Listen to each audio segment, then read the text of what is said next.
And literally the bouncer at the bar is like, this guy sucks. And he shoots him. He just shoots him out of the blue. He's dead. Oh no, I'm not following you. I just happened to be in the same place twice. I should not have brought that up to you at all. There's a lot of things that happen to guys who follow me, if you know what I mean. This is what I'm saying. Yeah. You are listening to Tape Spaghetti, the podcast about the twisted and tangled innards of the music industry. Some of this content may not be for all listeners or viewers, so if it's not for you, no harm, no foul. We'll just catch you on the next one. All right, without further ado, let's get into it. Here we go.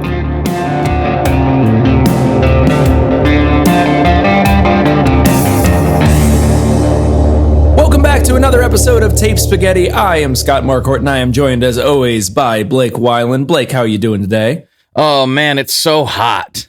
It got so hot so fast. It was 60 and now it's 90 and I don't know what to do with myself. I thought you were going to say it's 70 and it was just Pacific Northwest hot. It's 90 there? Yeah. I was out doing graduation like stuff with, my niece and stuff all day yesterday. And it was like, this is dumb. Why is it so hot? Just That's right brutal. now. Yeah. It's hot here. I'm not yet used to the heat. It's like, eventually I'll just it'll be 90 and I'll go out on a walk and it's fine. But in the early part of the summer, I'm not quite there. But I did go to the pool yesterday, which was kind of nice. So, we're getting there. I like summers. I can deal with the heat. I don't. No, you're not built for it. I'm not built for it. I get so sweaty. If it gets above 70, I'm just like, yeah, but oh well. So it goes. Oh, now I've got an eyelash in my eye. Well, that's a great thing for recording a podcast. Now I can't see. All right, cool. All right, it's fine now. Here we are. I don't know if all of our listeners know that you are cycloptic. Was that in the good eye? It was in the good eye. So yeah, I was like very blind for a second. Oh, that'd be brutal. Mm-hmm. I'm glad that I have two. It's a good thing. I miss having two eyes. It was a cool time in my life. I realized with my contacts that one of them kind of never really works. It's just like weird.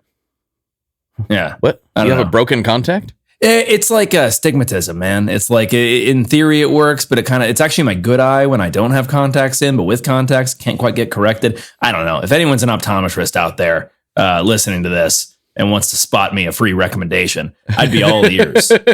Yes, please. Or all eyes. Send us an email to tapespaghettipod@gmail.com. We're ready for you. So offer your professional services for free. Yes. Exclusively. That's the only reason you should be emailing us. Not free.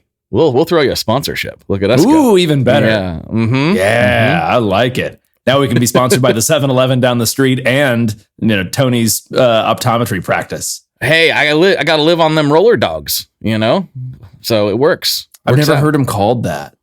Really? No, but I know just what you're talking about.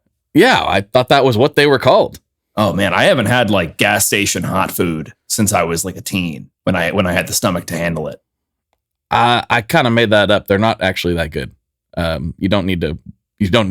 You'll be okay. You're better off. There was a Valero by me when I grew up in Carmel, Indiana, that had I don't know. It wasn't the dogs. It was they had some sort of rolled. It was like a tortilla with mystery meat inside. Yeah. Yeah. Yes, it's a keto. Those things were tasty, but you'd pay. How can this only be 59 cents? Oh, you'll find out. Yeah. Just give it 2 hours. You'll know why it was only 59 cents. Everything costs something. That's right. There's no free lunch. No, certainly not. Not that you can hold for very long. No. I don't know. You didn't tell me what we're talking about today, so I'm just filling space until the mystery gets solved. Well, I think that's as good a place as any to just jump right into it. So we've talked about a lot of weird stuff on this, and I was diving down the rabbit hole of a particular topic, and I realized that it was actually much like when I was doing the Paul is Dead episode. Mm-hmm. I realized that there's more than just this one thing that we could cover. We could go kind of spread this idea across multiple different subjects that all staying in the same vein. And this one's getting back into the dark territory for us. Ooh. This time we're talking about music that kills. I don't even know what that means, but I can't wait to find out. It's exactly what it sounds like. There have been songs throughout the ages, since recorded music has become a thing, basically, that have been tied to multiple deaths. Sometimes it's blamed for the death. Sometimes it's just a part of it. Sometimes it's suicide. Sometimes it's murder. Sometimes it's both. It's really wild. There's more than you would expect. I feel like for somebody like me who's really into music, there were more than I realized, and I'm not including all of them, of course. Okay. Every song that's ever been blamed for anything, but some of them we've kind of talked about before. There was one whole kind of segment of people talking about the Paul is dead thing and how turn me on, dead man, and all that stuff. And I'm like, well, we already did that, so we're not going to get into that one. If you want to hear about that, go back to our episode about replacements. It's just a couple not back the in the replacements, but the replacements. Yes, exactly. So what we're going to do, we're going to go all over the world. We're going to be in Reno, Nevada. We're going to be in Eastern Europe. We're going to be in Manila. We're going to be all over the place. This is a wide-ranging phenomenon. I'm excited to climb up into your hot air balloon and have you transport me all over. Well, first, we're going to go to a place called Hungary. So not Hungary? No, Hungary. Is that different from Hungary? No, I'm reading my notes and it made my brain trip up because this is called the Hungarian Suicide Song. Okay. And I meant to say Hungary and my brain failed. As it will do from time to time while I'm trying to multitask because I'm not very good at it. That's all right. Take me to Hungary, my friend. No, we're going to Hungary. It's a different place. Is Hungary the one with Bucharest? It's not Budapest. Is it Bucharest? You know what? There's enough names in here that I can't pronounce. We don't need to throw any more at me. Okay? All right. So this is a song you may have heard because it was covered by Billie Holiday. It's known as the Hungarian Suicide Song, but its real name is Gloomy Sunday. Oh, okay. Yes. And I had heard it before. When I was reading about it, I was like, I don't know what this song is. And then I went to listen to it and realized, oh no, I've heard this song before. Mm-hmm.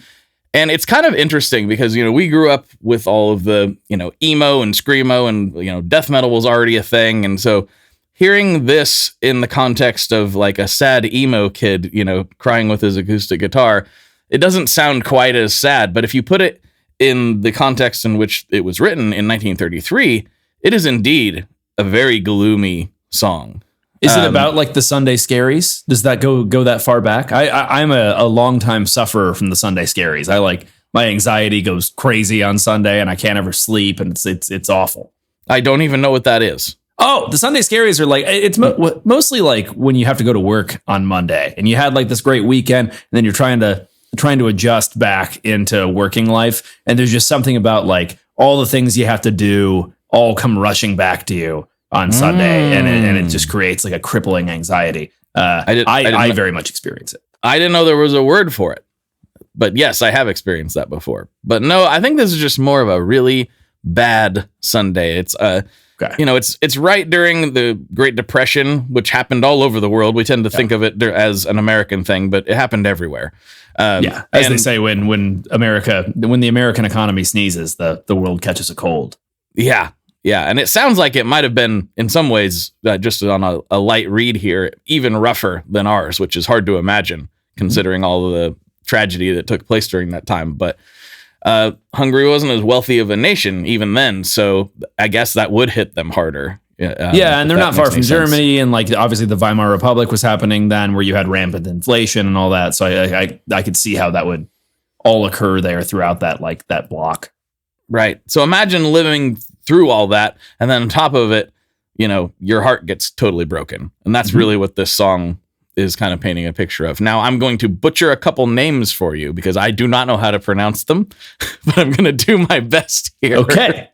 So the original title is obviously is not in English, and so here we go. Szomoru Vaznarap, I believe is how it's pronounced. I don't know. I barely speak English. Sounds reasonable to me. Yeah. And it's composed by, this might be a little bit easier, but I'm probably butchering this too. Rezo Sures is the guy who wrote it. Now, what's crazy about this is, so after the song comes out, there were around 17 suicides in Hungary, and a couple other ones internationally that were supposedly linked to this song. And it's, it can be a bit of a tenuous stretch with some of these, but there was a woman in Vienna who overdosed with the sheet music still sitting in her lap. And there was a guy who drowned in the Danube with Gloomy Sunday lyrics in his pocket. It's just like, because you think about it, that sounds weird, but I think having music in a print form was much more common back then because not everybody had access to recordings. Yeah. So that's like just a couple examples. They're we could go through all 17, but it's a little. I wasn't pointless. Expecting you to say that. I was kind of figuring it was, people freaking out and being like, "Oh, this song came out and it's a terrible song, and look at all these people that died, and they wouldn't have died if not for that." But it's weird the sheet music is appearing in the actual and it happens several times. Those are the most like obvious examples, but there's other things like where some people were just really into the song or the record was on when they were found.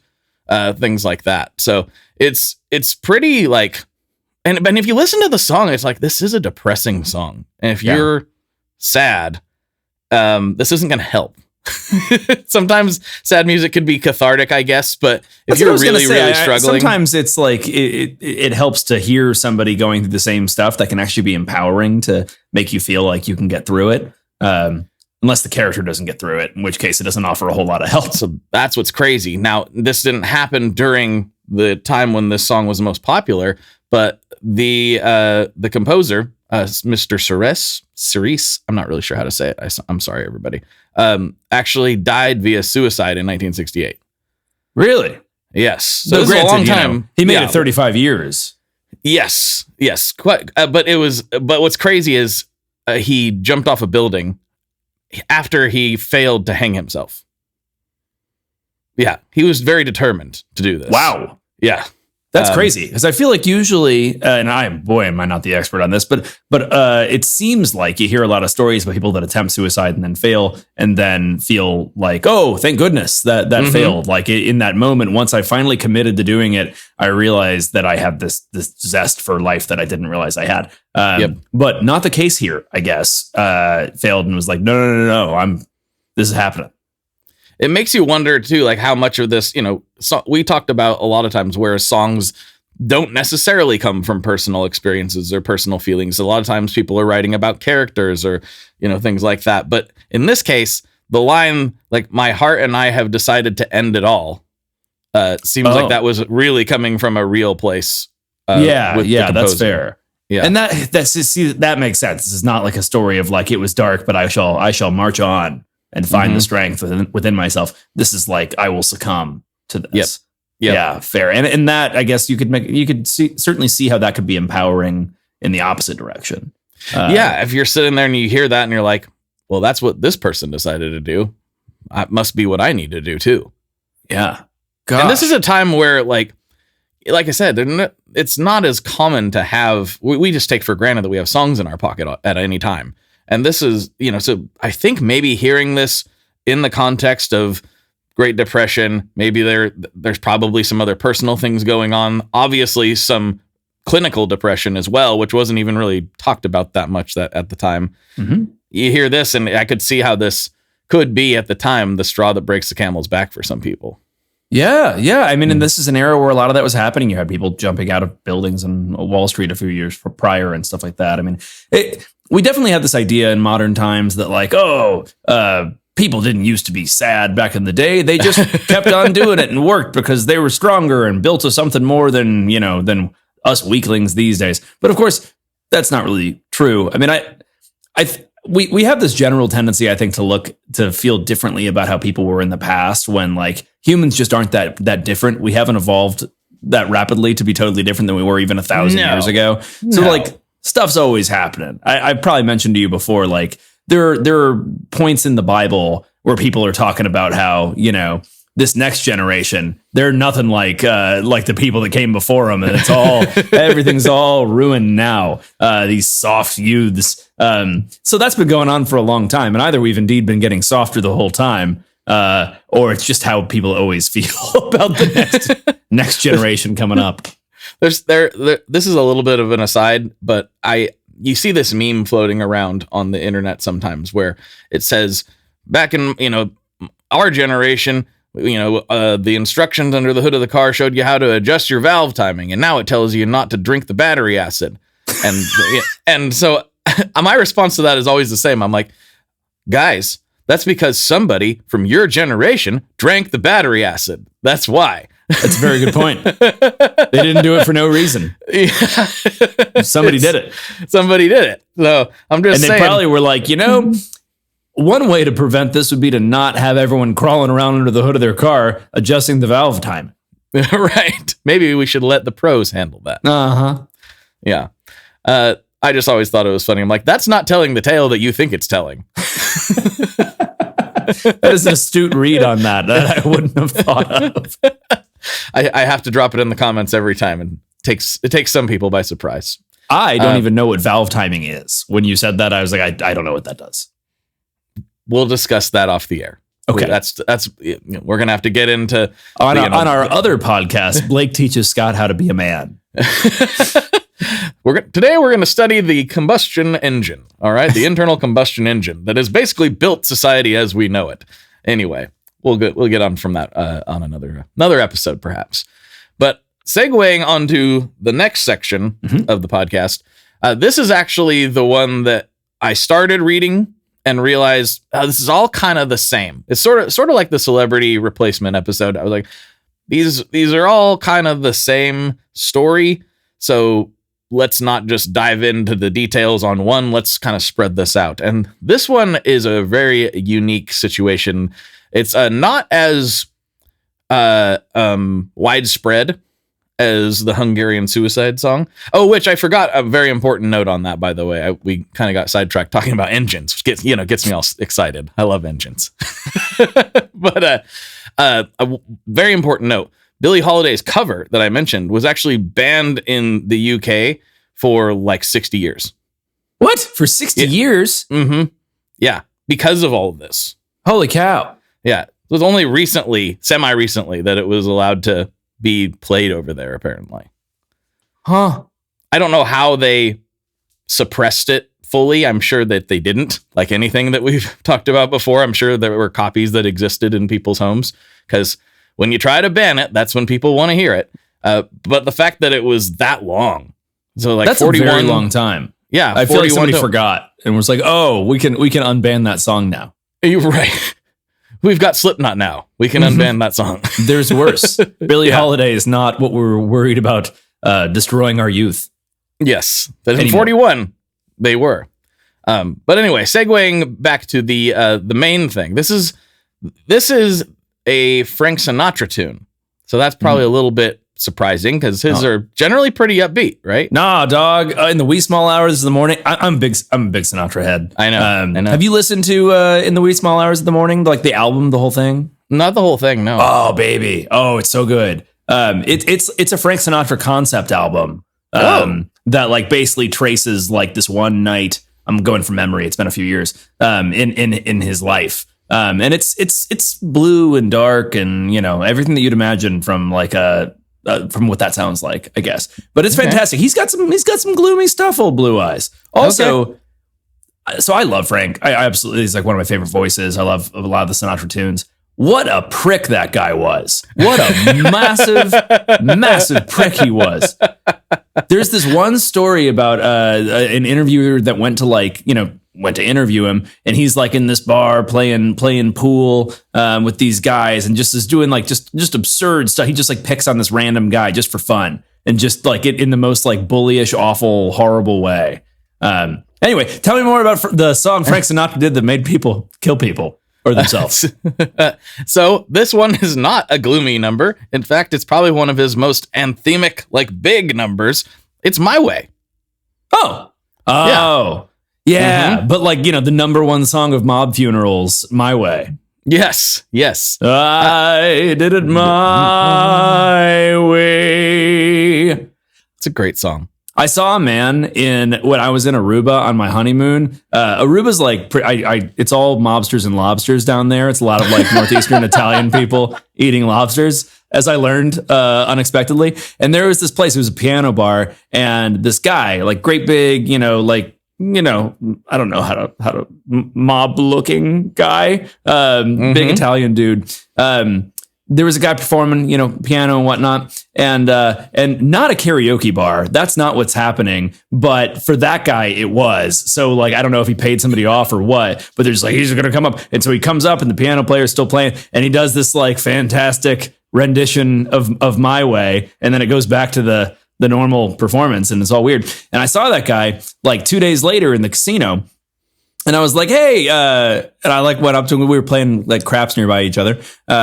And I was like, hey, I really liked your version of My Way the other night. And he's like, thanks. And then like looked at me and was like, wait, this man like recognized me from a different place. Why is he talking to me? And what does he know me from? And he started giving me the stink eye and it got real weird real fast. And I got the hell out of there.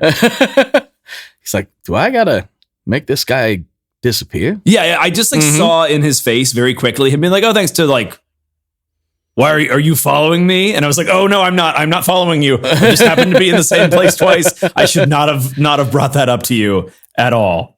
There's a lot of things that happen to guys who follow me, if you know what I mean. This is what I'm saying. Yeah. Well, crack them open like a lobster. That's right. Did he just crack one in front of you? Like, are you following me? He just carries that around for intimidation purposes. Yeah, well, I mean, you got to have your pocket lobster on you. You never know when you get a craving. The pocket lobster. Yeah. I mean, that's what the shell's for. It's just like how they invented M&Ms so they wouldn't melt in the GI's pockets. That's right. The lobster's like already a prepared meal. That's perfect. Just keep it there and crack it when you need a snack. That's right. Yeah, I'm all about your pocket meals. You got to have your pocket lobster on you at all times. I have taken you way off track. I apologize. So, My Way, I mean, for those who haven't heard it, I'd be kind of surprised if you haven't heard it. It's You've heard it. Yeah, very popular everyone's song. heard it. Yeah. If you didn't recognize it from Scott's rendition, go listen to it. And I think you kind of need to have this make sense. So the number varies. I read reports up to 20. Some say it's only 6. It's all over the place. But specifically in the Philippines, that song it's very popular in karaoke bars, or it was. Maybe it still is. I'm not really sure. But and again, I don't want to go through every single incident here because they're all kind of the same. It's very odd. But the most famous one is there's a guy and he's up there singing My Way, and literally the bouncer at the bar is like, this guy sucks. And he shoots him. He just shoots him out of the blue. He's dead. And I don't know if there was like an altercation in between or if they, maybe knew each other from somewhere else. It's really, really weird. This is not the direction I expected this to head. So people are being killed for their poor renditions of My Way? Yes. Oh my God. Yes. That is literally what's going on. And some people think it's like the way that it's being performed. It's like kind of self-defined. It's like you're the man and you're going to do whatever you want. And no matter what anybody thinks about it. And it is. It's a self-aggrandizing choice. And this is coming from a man for whom Luck Be a Lady is like my number one karaoke song. And so there was another guy in 2008 who got stabbed because he wouldn't stop singing My Way. Oh, no. I shouldn't laugh. The quote in the paper was he was monopolizing the mic and doing it. He just kept doing it over and over again. It's like the John Mulaney, What's New Pussycat playing like 23 times on the jukebox just over and over and over again. People have had it. But it's a bad Filipino version of My Way. So instead, I think I'd rather hear What's New Pussycat, to be honest. So this became some sort of trend of murdering people in the Philippines for either singing too much My Way or singing My Way not well enough. Or both. Or both. Mm-hmm. Yeah. And it's just line after line of different people getting killed because they're doing My Way in some way that is not pleasing to other people in the vicinity. They're doing it their way. Yeah, they are. That's the point. Yeah, and so's the audience, apparently. Huh. This is like a murder meme. Like people are just memeing. It's not even that old. Like this is like from like 2002 to 2010-ish, 2012, some people say. Well, this is good to know, brother, because like I'm only like a hop, skip, and a jump from my karaoke repertoire from doing My Way. I'm not really gonna do that. I do other Sinatra stuff because it's a choice. But if I find myself in the Philippines, I'm sure as heck not gonna add my name to that list. Yeah. Some people are just, and this is not really my read on it because I'm not super familiar with the culture, but some people are reading it as it's just like this song about bravado and confrontation where their society really values like humility. And this is the opposite of that. Still seems like a big leap to go shoot a guy. It's not a very humble act. Yeah. So, but it's definitely reported. This is like not one that's like, oh, this is kind of a little bit out there or a little bit, it's a stretch. Like, no, this definitely happened. And a few times. And also it's worth noting that karaoke is enormous there. Yeah.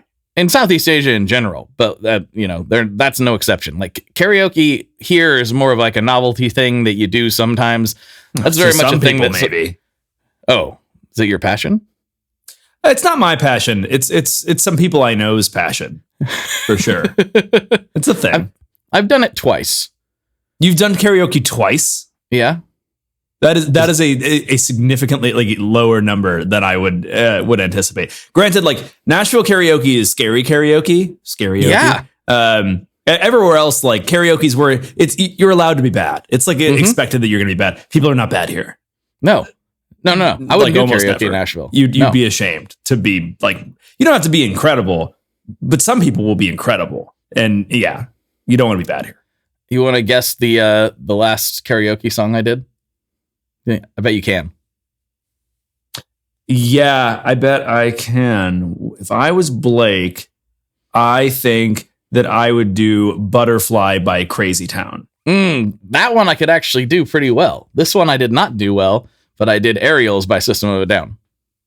Oh, yeah, that's also a bold choice. Just doing the ruminations of. Did I ever tell you? It's a dream of mine to bring to bear on Broadway. I think that you could do. Okay, follow me. So Serge Tankian from System of a Down, who I just adore. Yes, I think that he was born to play the role of Tevye in Fiddler on the Roof. And furthermore, I think that you could make like a metal Fiddler on the Roof starring Serge Tankian that plays, off Broadway for a limited time. Tradition with like, chugga chugga. Yeah. I think it'd be awesome. And one day I will bring that to life somehow. Yeah. Well, hey, Shavo, I know it's been a couple years since we talked, but if you happen to be hearing this podcast, put a word in with your buddy. Okay. Please. And also anyone that has enough money to produce a Broadway musical. I'm the Broadway idea guy here.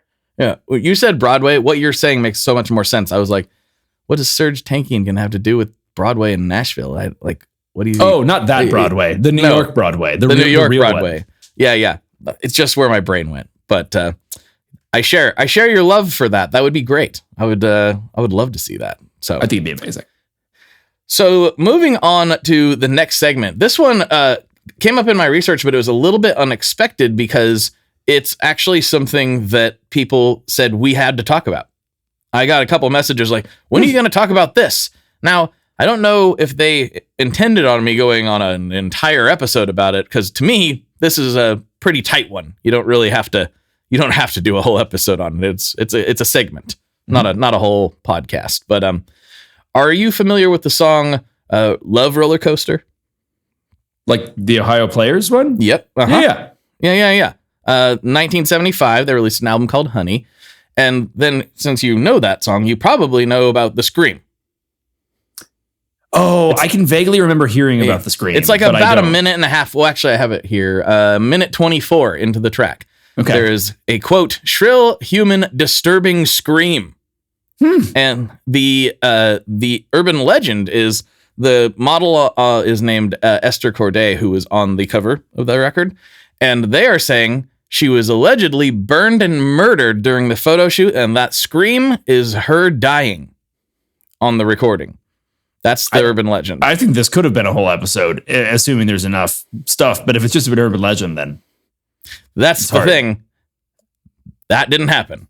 Oh, really? Okay. Yeah. So I thought it was kind of odd that when we started talking about some of the, I got the messages on that after we did the Replacements episode. Not the Replacements. I feel like we have to clarify that every time. The celebrity Replacements, not the band Replacements. Or the movie The Replacements. Or the Keanu movie Reeves. The Replacements, yes. Wow, I forgot about that movie until just You did? now. Then all of the scenes just came flooding back into my brain as soon as you said it. And Do you need a moment? I need a, yeah. Woo! That was a film. But yes, Corday, alive and well, and later married an astronaut named Pete Conrad. Oh, so, good for her. Yeah, she's fun. Now, the thing is, why it stuck around is because for a long time, the band refused to like definitively say that it didn't happen. Mm-hmm. They were just like, it was even covered on Unsolved Mysteries in the 90s. What? Yes.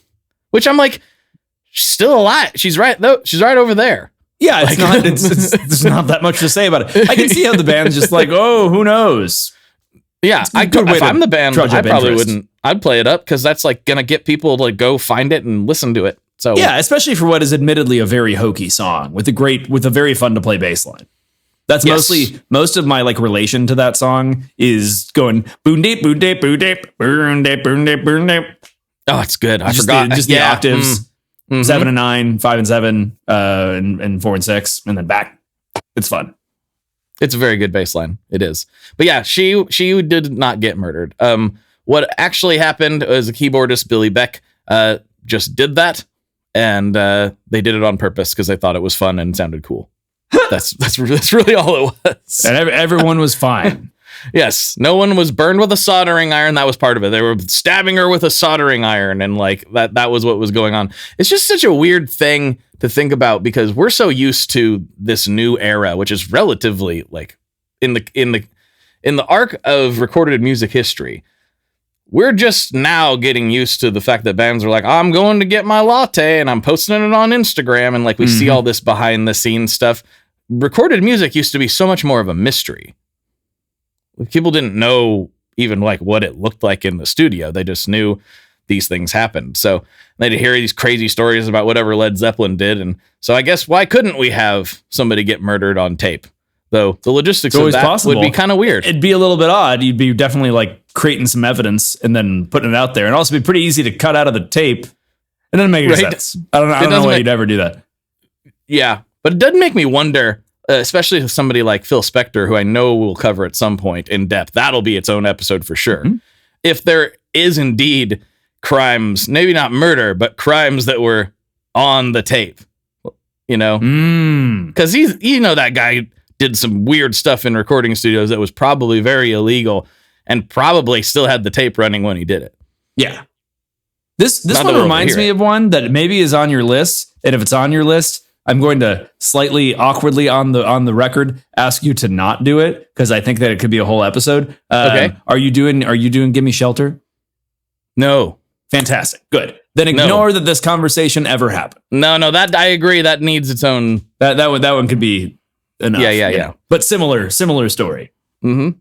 But segueing on to something.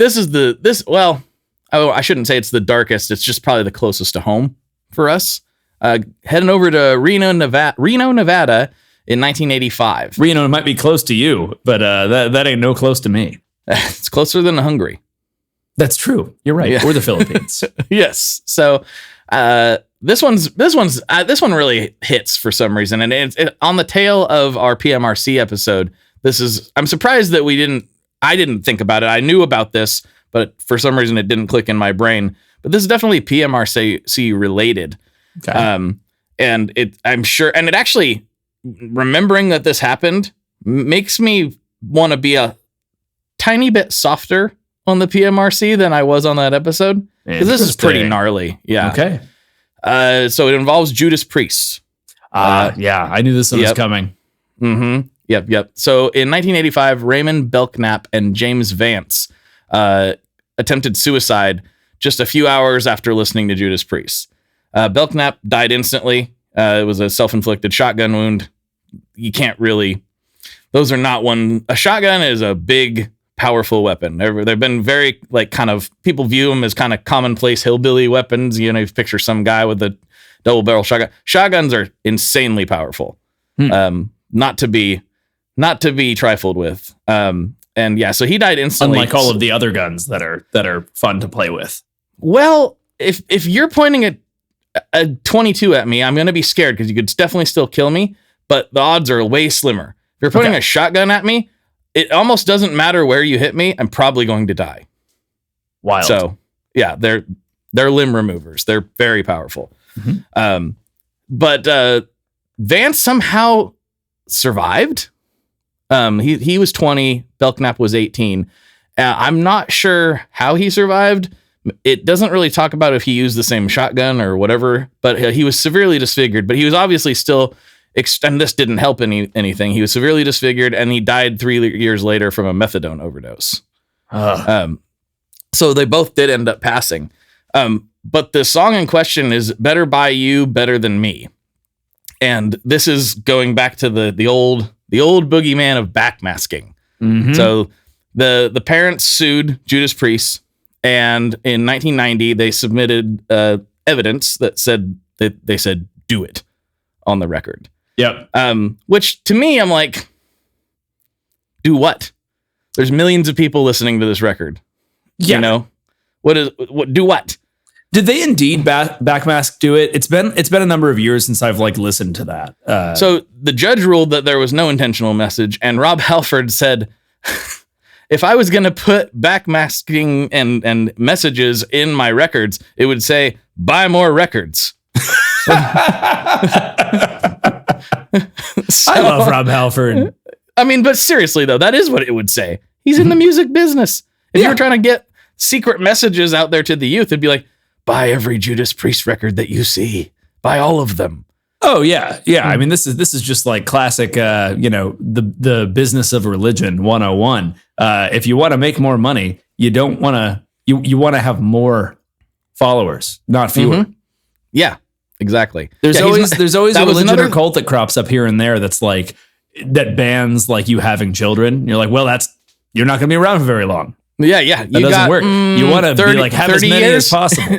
Yeah, exactly. Well, and that's another thing that Halford said. He was like, why would I want to kill my fans? Yeah. Why? That doesn't make any sense at all. So yeah, he was being very, very clear about it. So like, but in the sense that this is terrifying, and if you think at all that it's possible that your kids listening to this could cause that, you're going to be fully behind the PMRC and all that kind of stuff. Sure. Yeah. So that's why I'm saying it makes me a little softer on it, because this is a very serious situation. It's not just, oh no, my children was exposed to something I don't like. It's like, oh, they're drawing the conclusion. I disagree with it, but they're drawing the conclusion that this at least assisted in their kids no longer being here. And so it was a huge debate at the time. It was, I think, probably one of the, I'm surprised we didn't like talk about it more, because in my brain, this is all kind of blended together one. But yeah, there was a whole Nightline thing, a documentary. Just it sparked a huge debate on like heavy metal censorship and like the power of suggestion, and what role do artists and music and record labels and producers have in shaping the culture and the youth and all that.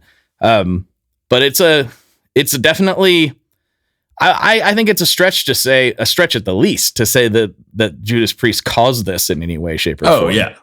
Like it definitely was a part of what these guys were into. I have a very hard time believing that it has any real result on anything. No. And I mean, to the extent that like things like this do often parallel to like metal fans and stuff. I mean, like I think metal could be a music for loners in some cases. It would be a thing that people, kind of the weirdos would fall into and stuff. Especially at the time. Yeah, particularly back then, right? And so you might see what looks like a pattern when it's not necessarily the music is making them do it, but that's the kind of thing people are looking for, and there can be reasons that people are brought to that, and Well, and it's metal itself. I totally understand. I'm a big fan of metal, but outside looking in, I remember when my mom opened up my copy of Unearth the Oncoming Storm and was just like reading the lyrics. And she's like, she was so nice about it. She was like, is everything okay?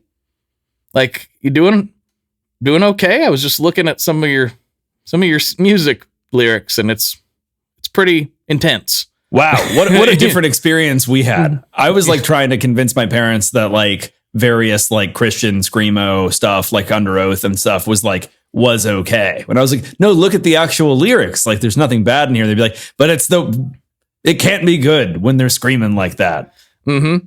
Yeah. My mom was very tolerant of my musical. I mean, I've told this story before, but I, at one point thought I was going to be a drummer, and I would set my drums up in my bedroom. Thank goodness your parents put the kibosh on that. Well, they didn't. That's the thing. I set my drums up in my bedroom in our 1,200 square foot house, and would then try to play along to such music, where I barely even knew how to play just a regular 4/4 classic drum beat. I'm like, no, go straight for the jugular with blast beats. It was horrible, horrible. I was so bad at it. And my dear mother would just be in the kitchen, washing dishes, doing mother things, and she would tolerate me doing that for several hours a day. My parents did the same thing. I in the basement, I had like a big drum kit. It was like a Bonham size, like 26-inch kick, 14, 16, 18 toms, like massive thing that nice. I traded a guitar for. And yeah, they never minded it at all. And I'd make a ton of noise playing loud guitar amps down there. I don't know. They always liked it, I think. Or if they didn't like it, they pretended like they liked it. My mom was glad I switched to guitar. But she put up with me playing obnoxiously bad various metal band attempts. I should say attempts. I was not doing a very good job. You were just hitting stuff. I was just hitting stuff. And the faster, the better. Right? That's how it works. I'm like an okay drummer under like 100 beats per minute. I can't play fast. I can't play drums. I mean, I can't either, but to the extent that I can, it's got to be a little slower. Yeah, that's fair. That's fair. Well, that's where, you just join a sludge band and you'll be fine. Yeah, I joined one summer between college. I was back home in Indianapolis and I needed something to do, so I joined a rap rock band as the drummer. You did? That was fun. Yeah. What we recorded like an EP. It was fairly Rage Against the Machine-y. Okay. I guess. Yeah. Less Limp Bizkit, more Rage. Yeah. More on that side, if anything. And I mean, like Rage is like, relatively steady beats, as drum stuff goes. So no, it was fun. I was passable. Nice. It's not a band that I would have, it wasn't exactly my interest, but I was like, I'm drumming. I don't have to be involved in the music at all. That's the beauty of being a drummer. Like, you guys do whatever. I just need to know when we're hitting the bridge, when we're hitting the chorus and whatnot. You're just the backbone of it all. That's all. Yeah. But I mean, drums are different. Drums are different than playing other instruments. Yeah, you're not wrong there. It's true. I don't know what it is. It's like almost like a cross between playing music and playing a sport. You got to be in good shape. It's just a very physical. It's easier if you are, I should say. You can just enjoy the process, like without caring much about the output. It's just fun to do it. It is fun to do it. Even though I'm very bad at it, it's still fun. I'm looking at a very nice Gretsch kit here that is not mine, but has yet lived here for like a decade. Right. I feel like it kind of is mine now. I don't know. Joshua, tell me if it's mine or not. Anyway, I hit it once in a while and it feels good. Yeah. For guitar, I like the sounds that come out of my guitar. I'm not like, oh, it just feels so awesome to play this G chord. Wow. Right. Yeah. That's not, but drums, it does feel so awesome to play this beat. Yes, that's true. I hadn't really thought of it in that context, but yes, that makes a ton of sense. It does feel good. Join a local rap rock band. You'll thank me later. My name is Blake and I'm here to say you don't have to be the rapper every day. Yeah. Maybe we'll start one. I will say, after our last episode, on the way home from the gym, I did blast 3-6 Mafia. So, Yeah, my wife's from Memphis. I forgot. I'm never very far away from 666 Mafia playing. Gotta say, fly. We're going way off topic. Till someone else dies. Who's next? So we're kind of getting through to more modern times, and this is a little bit less of like the song did it. It's more of an interesting era that I found myself kind of just stepping into without realizing it. So we've talked a lot about our musical histories, and I think for both of us, maybe less so you than me, but I kind of stepped away from music, not as a listener necessarily, but I listened to the things that I liked. I was, punk, country, metal, and those are my main things. So I didn't really explore what the youths were into for after I was about 20. Okay. And you turned 20 for our listeners, 2008. 2008. Yeah. 2008. I know your birthday, but I was just, for the listeners out there. I had to do the math though, because I'm bad at it. So I have to minus the 1, carry the 1, divide by 3, and I'm 12. No, but anyway. Wait. No, so from 2008 till about 2016, 2017, I wasn't really keeping up with what the kids were into. I just kind of kept up with the bands that I kept up with. And, some new artists would come my way once in a while, but the whole like SoundCloud rap thing totally passed me by. I missed all of that. But once I discovered it, once I discovered it though, I found it very interesting culturally. I'm like, oh, these kids are just like putting stuff up on SoundCloud and people are finding, and some of them are getting huge, but also there was kind of this emo and like dark undertone to it all that I'd never seen necessarily in rap before. And now I've realized that things like Gravediggers exist, and even 3 6 Mafia had elements of that in there, but Lil Peep and Extension in particular were like very much just like goth kids making rap in a lot of ways. And I just hadn't really paid much attention, but what I've noticed is like these guys started dying, and a lot of it was not, they were so young. They were younger than me, and they were dying from overdoses. Was it all codeine? A lot of codeine.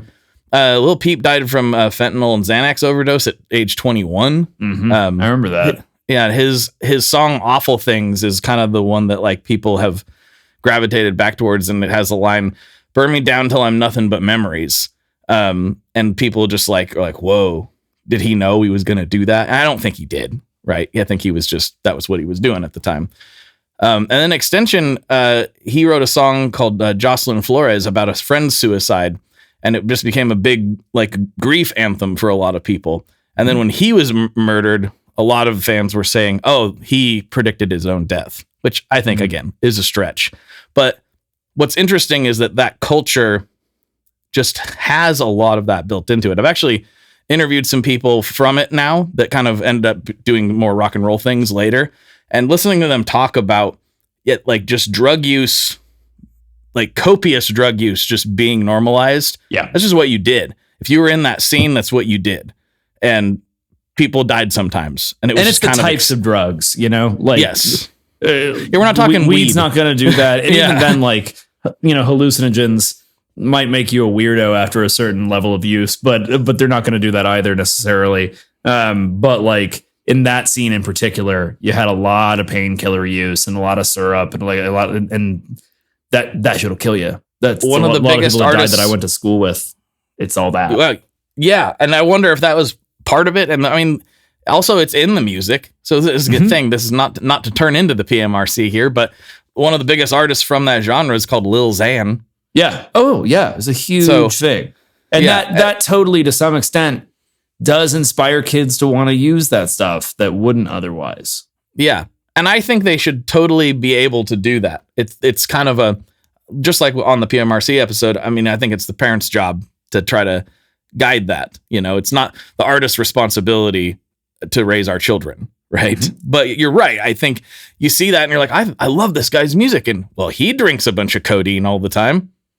Maybe I should too. Yep. It kind of becomes the attitude. But it's just interesting that sometimes, and I think we saw this with grunge too. This is more like history repeating itself. It's not necessarily a new phenomenon where like everyone was doing heroin for a while. Yep. And Lou Reed and people were doing it way before that too. Exactly. And a lot of people died in both of those scenes. Yep. Right. it's not necessarily a new thing. It's just like, I think the not the latest manifestation of it, because it's, around 10 years old at this point. But when I came back into it, it was just very fascinating to me to see this all kind of happening again. But framed through lenses that I was a little more familiar with, like, because there was so many like goth and emo elements to the music. I just didn't ever think that was something that could be blended with rap. Mm-hmm. And it kind of melded it together perfectly in a lot of ways. It was just it shocking. Did. It did. And that has only continued in the 10 years since. I mean, there's a lot of music now that is like one part rap, one part like EDM, one part metal, mm-hmm. And another part, I don't know, rock or whatever, pop. There's a lot of that has become kind of a normal thing. Which reminds me, this is off topic, but if you don't mind my off topicness, go. I was saying to my wife, I've noticed that in kind of the post-genre world, like I was seeing this band called Illuminati Hotties on Friday, and they were good. They were fun. She the lead singer, she was like super talented. I was really impressed.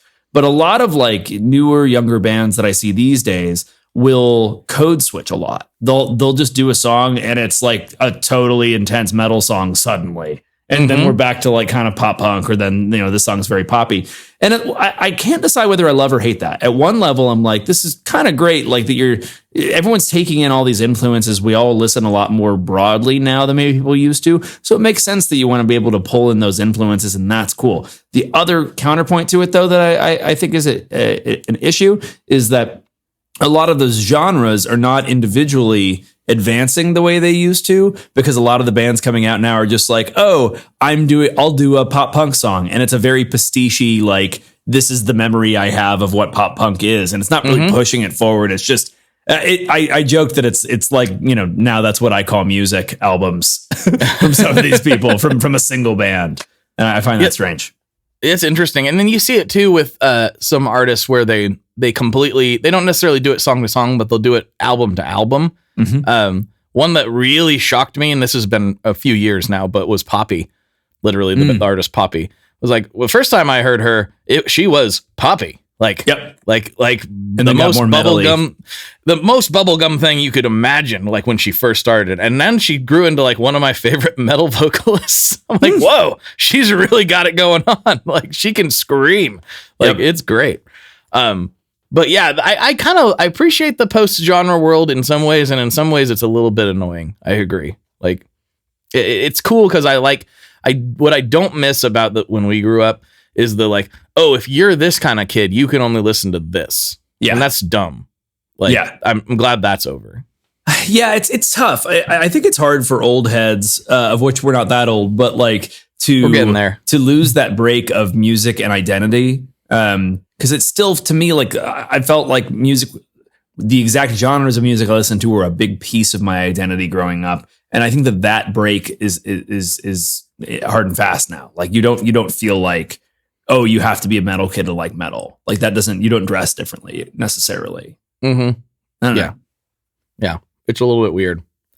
But anyway, kind of segueing back to some more recent stuff. This is like more just kind of examples of the same theory, although I don't think they're quite as pertinent as the things we've already talked about. But after Travis Scott's Astroworld tragedy, a bunch of conspiracy theorists come out of the woodwork, and they're saying that it was on purpose, and the satanic imagery and the frequencies that he was playing, it was on purpose to cause this. Whoa. And I'm like, have you listened to Travis Scott? Yeah. For those that may not know what we're talking about, there was a Travis Scott concert where there was a crush, and I can't remember how many people. I think it was like 10. Died.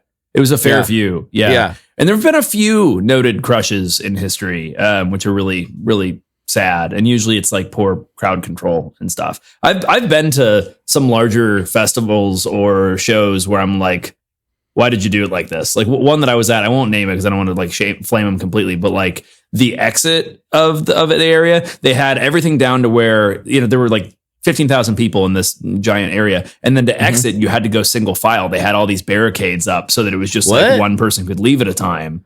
and there were a bunch of cops standing by. And I'm like, to what end? Like, if people are needing to get out of here for any variety of reasons, that could be bad, that everyone's trying, let them get out. Don't restrict exit from the area to that. Like, that's how things like this happen. Yeah, 100%. Yeah, it usually does come down to that. And, this is a little bit of an aside, but we've talked, I enjoy the hoisting of the heavy circles, and I have a coach who helps me with that. Now, this guy is, I don't know, knocking on the door of 300 pounds, and he's a legitimate strongman. Hi, Coach Joe. He was talking about being scared that he was going to get crushed at one point at a show. Whoa. I mean, this is a large human being. He could throw most people very long distance if he needed to. And he's like, he was feeling so much pressure that like, even he was like, I am really scared right now. There's too many people. And I'm like, man, if he's going to feel like that, then imagine what somebody smaller would go through. Yeah. It's crazy. To a person, every little girl that I know, no, that sounds weird. Every girl, female friend I have that's 5'2" or and 100 pounds, all those girls always want to run right into the heat of everything, the heat of the battle every time. I these days, I'm just I'm kind of hanging back to where I can see things and it sounds good. But they're just running in. I'm like, what does it even look like to you? I feel like you're just seeing people's butts. Hey, maybe that's the goal. I take it back. But yeah, there's just talking about people saying that music caused it.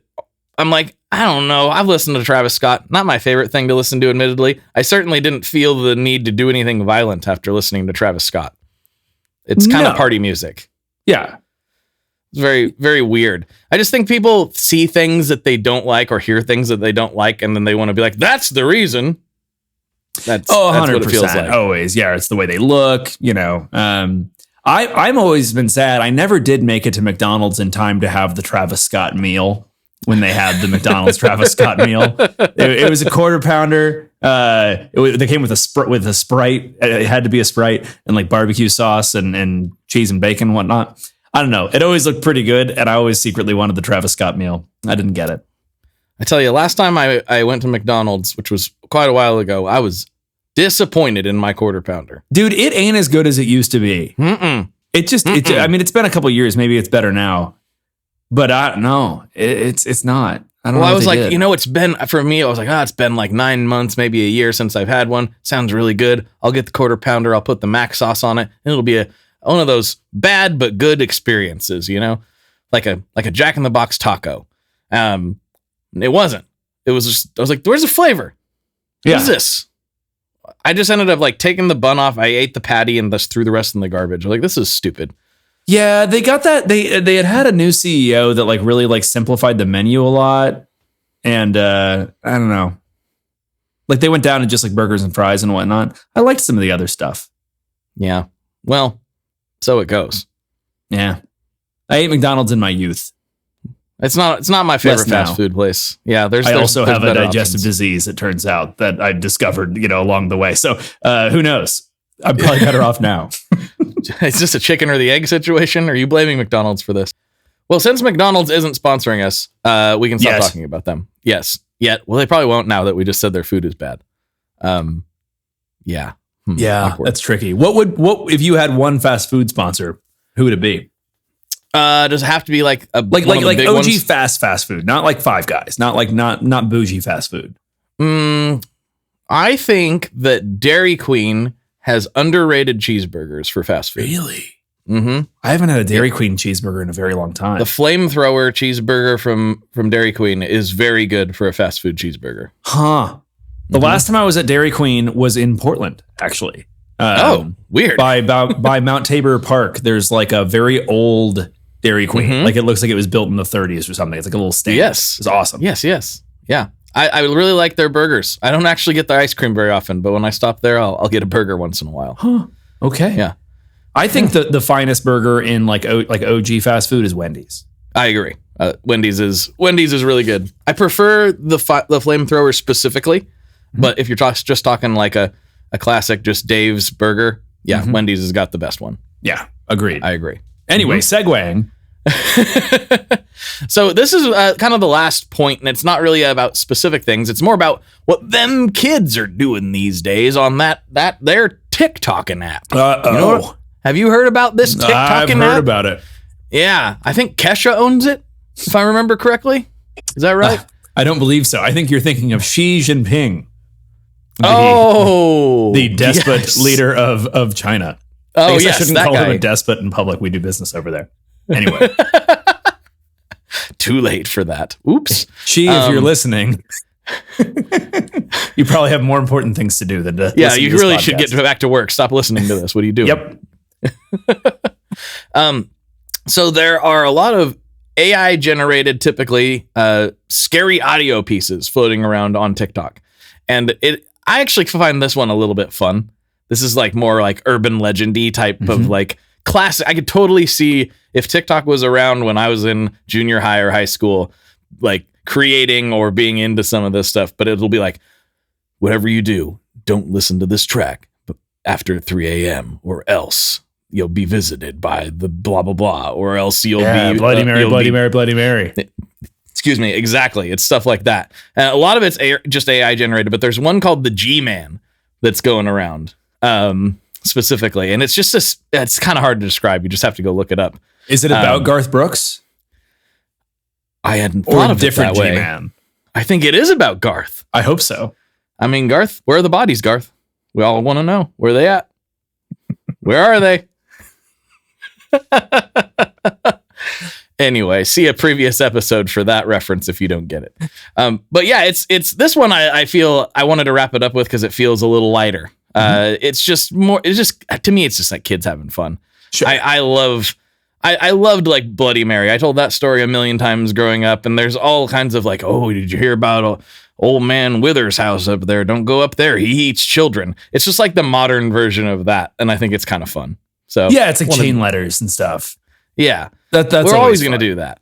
Yeah. I just kind of want to end it with humanity that we always have to have some sort of weird, spooky, quasi supernatural thing that probably nobody really believes, but we all can feel scared by.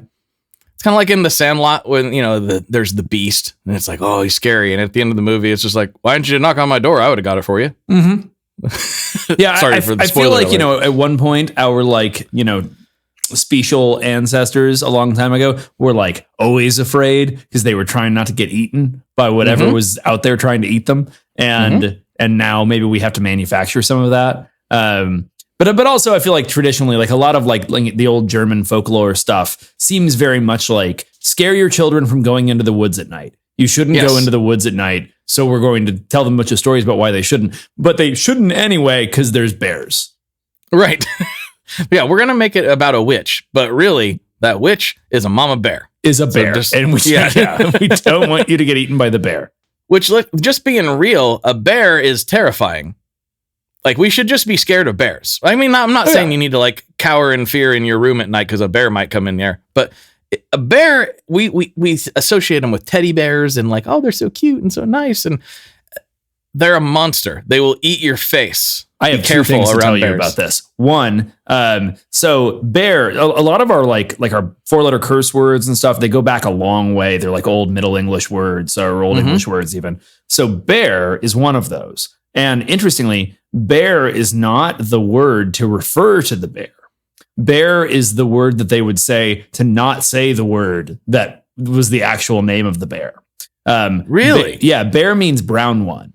And so it was one of those like a, kind of a Voldemort sort of thing where whatever name they had for the bear, they felt that if they said it, it would conjure one. So they just called it like the brown one bear. And then that's the word. And no one dared write down the word that they actually had for bear. So we don't know what it is. We don't know what it is at all? Nope. Oh, I was going to ask if you knew what it was. Nope. Blast. Nobody knows. Yeah. It's a wild thing. Also, teddy bears, whole other thing. That of course is Teddy Roosevelt, allegedly saving the bear. Did you know after that, William Howard Taft, when they were trying to run his campaign, they were like, all right, we need to like, what can our version of the teddy bear be? And so they put their heads together and they came up with the Billie possum. for William Howard Taft. And it was very much a thing. And there's some old like stuffed Billy possums that you can trudge up on the internet and on eBay and stuff. They handed them out like crazy. It just didn't take the same way as the teddy bear. The Billy possum was the failed second. Yeah. Well, in some ways, I feel like a Billy possum sometimes. You know what I mean? We all had those days. Mm-hmm. Mm-hmm.